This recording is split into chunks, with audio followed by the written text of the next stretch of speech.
Hi there. My name is Dr. Marissa May, and I want to take a look at this problem. We're going to simplify this rational expression. That just means we have an expression that's a fraction.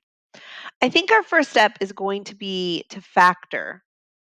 And when I say factor, I'm going to factor the numerator and then I'll factor the denominator separately. So I can see the numerator is a difference of two squares. So I know that factors into two parentheses.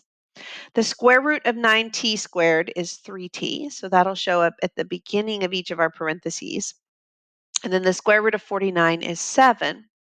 Now, one of these parentheses gets a plus, the other gets a minus.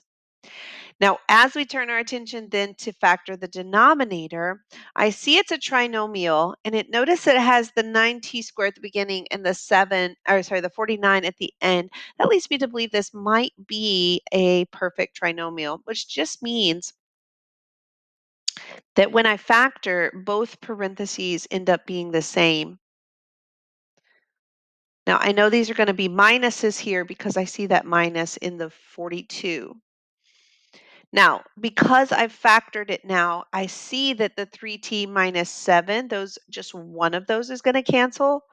And so that leaves me with 3t plus 7 divided by 3t minus 7. And be real careful here. These terms are combined on top with a plus, combined on bottom with a minus. So I actually can't simplify anymore. I know it's very, you want to cross out those three t's, but they are combined with the sevens with the plus and the minus. So we have to leave it just like this.